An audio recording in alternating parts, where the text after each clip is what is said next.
नमस्कार, मैं हूं कुमार अभिषेक और कुमार अभिषेक की खबर में एक बार फिर से आपका स्वागत है। तो आज मतदान का दिन था और मतदान हुआ भी, और हम आपको बता दें कि चुनाव आयोग की तरफ से जारी रिकॉर्ड के अनुसार अभी तक जो हमारे पास खबरें आ रही हैं वहां महाराष्ट्र में लगभग 58% के करीब मतदान हुआ है। तो वहीं अगर झारखंड की हम बात करें तो वहां 67.81 लगभग 68% के करीब मतदान हुआ है। हालांकि मतदान शांतिपूर्ण रहा। कुछ जगह बुर्के को लेकर के विवाद था कि महिलाएं बुर्का उठाए जब वो वोट डालने जाती है तो अपनी आइडेंटिटी को आइडेंटिफाई करे, सिक्योरिटी पर्सनल को वो दिखाए। इसको लेकर के बीजेपी और महाविकास आघाड़ी के बीच में बहस भी देखने को मिली। वहीं दो मामले गर्म थे, जैसे कि आपको पता है विनोद तावड़े जो कैश कांड हुआ है उसकी जांच चल रही है। जो नाला सोपारा में वेदांता होटल में कैश रखने का, कैश बांटने का कथित तौर पर उन पर आरोप लगा था। तो दूसरी तरफ बीजेपी ने फिर चुनाव से ठीक एक दिन पहले रात को एक ऑडियो क्लिप जारी किया और उसमें जो कांग्रेस के प्रदेश अध्यक्ष है महाराष्ट्र के नाना पटोले पर और सुप्रिया सुले जो एनसीपी शरद पवार की सांसद है उन पर बिटकॉइन के जरिए चुनावों में पैसे लेने का आरोप लगाया और उस पैसे का इस्तेमाल महाराष्ट्र विधानसभा चुनाव में और महाराष्ट्र के लोकसभा चुनाव में हुआ, ऐसा आरोप है। एक पूर्व आईपीएस ऑफिसर का ऐसा कहना है, रविंद्र पाटिल का ऐसा कहना है। तो इन सब के बीच हालांकि मतदान शांतिपूर्ण रहा।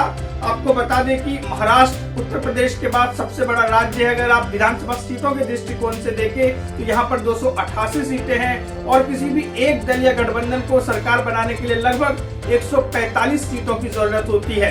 तो वहीं झारखंड में कुल 81 सीटें हैं और सरकार बनाने के लिए जो जादुई आंकड़ा है वो 41 का है। तो अगर जो भी गठबंधन को बहुमत चाहिए और अगर सरकार बनानी है तो उसको महाराष्ट्र में 145, तो झारखंड में 41 का आंकड़ा छूना होगा।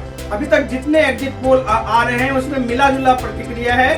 कुछ एग्जिट पोल में महाराष्ट्र में महायुति की सरकार बनती दिख रही है, तो कुछ एग्जिट पोल में महाविकास आघाड़ी की भी सरकार है, लेकिन ज्यादातर एग्जिट पोल में महायुति की सरकार को ही ज्यादा सपोर्ट बनने के आसार लग रहे हैं। लेकिन ये एग्जिट पोल में आपको बताऊंगा जो मतदान करना होगा वो 23 तारीख को होगा, तो तब तक आपको रुकना होगा। ये सिर्फ एक अनुमान है और हरियाणा के केस में आपको पता है कि अनुमान गलत साबित हो चुका है। वहीं झारखंड के एग्जिट पोल में भी ऐसा सामने आया कि बीजेपी करीब 41 का आंकड़ा पार करेगी। कुछ एग्जिट पोल में हालांकि बीजेपी को बहुमत वहां मिल रही, बीजेपी गठबंधन को ना ही जो इंडिया गठबंधन है यानी जेएमएम झारखंड मुक्ति मोर्चा और कांग्रेस और आरजेडी के गठबंधन को और वाम दलों के गठबंधन को बहुमत मिलता दिख रहा है। हंग असेंबली के भी कयास लगाए जा रहे हैं। तो इन सब का इंतजार कीजिए आप 23 नवंबर तक। 23 नवंबर को ही ये साफ हो पाएगा कि किसकी बनती है सरकार और कौन होता है सत्ता से बेदखल। इसके लिए आप बने रहिए कुमार अभिषेक की खबर के साथ, हम आपके साथ जुड़े रहेंगे। वहीं अब हम दूसरी खबर का रुख करेंगे जो कि चुनावों से ही जुड़ा हुआ है। जो आज चुनाव हुए, जो यूपी के 9 विधानसभा के भी उपचुनाव हुए जिसमें कि हिंसा की भी खबर है। एक दलित युवती की मौत बताई जा रही है। ऐसा कहा जा रहा है कि वो बीजेपी को वोट देना चाहती थी। उसके बाद जो कुछ भी हुआ अभी इस पर कमेंट करना जल्दबाजी होगी।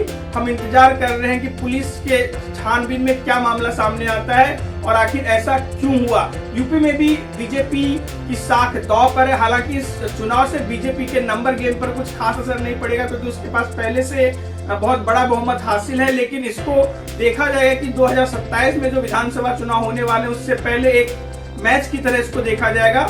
अखिलेश यादव ने भी बीजेपी पर कई गंभीर आरोप लगाए हैं कि कई जगह जो मुस्लिम वोटर्स हैं उनको वोट करने से रोका गया, तो कई जगह पथराव भी किया गया लोगों के द्वारा पुलिस और प्रशासन के ऊपर। तो ये सब जांच का विषय है। इसके साथ ही हम आपको बता देते हैं चुनावों की खबर के बाद कि प्रधानमंत्री नरेंद्र मोदी G20 के दौरे के बाद बहुत अच्छा दौरा माना जा सकता है G20 का, क्योंकि इसमें बहुत सारे नेताओं से भारतीय प्रधानमंत्री की बातचीत हुई और ऐसा माना जा रहा है कि जो आने वाले समय में इसका फायदा जरूर भारत की विदेश नीति को मिलेगा और भारतीय लोगों को मिलेगा। चलिए अब हम खबर रुक करते हैं दिल्ली के प्रदूषण की तरफ। दिल्ली में प्रदूषण आज हालांकि कंपेयर टू लास्ट 2 दिन कम रहा, लेकिन अभी भी प्रदूषण का स्तर लगभग 400 AQI पर है, जो कि चिंता का विषय है। सारे स्कूल सभी ऑनलाइन क्लासेस पे चल रहे हैं। सरकार और सुप्रीम कोर्ट के सलाह के बाद ऐसा कहा जा रहा है कि बहुत सारे लोगों को वर्क फ्रॉम होम भी मिला है। लगभग 50% कर्मचारियों को वर्क फ्रॉम होम करने की सलाह दी गई है। तो इसके साथ ही एक और न्यूज है शिक्षा से जुड़ी हुई। CBSE ने आज 10वीं और 12वीं के एग्जाम की डेट जारी कर दी है। सीबीएसई के अनुसार 10वीं और 12वीं कक्षा के एग्जाम जो फाइनल एग्जाम है वो 15 फरवरी से शुरू होकर 4 अप्रैल तक चलेंगे।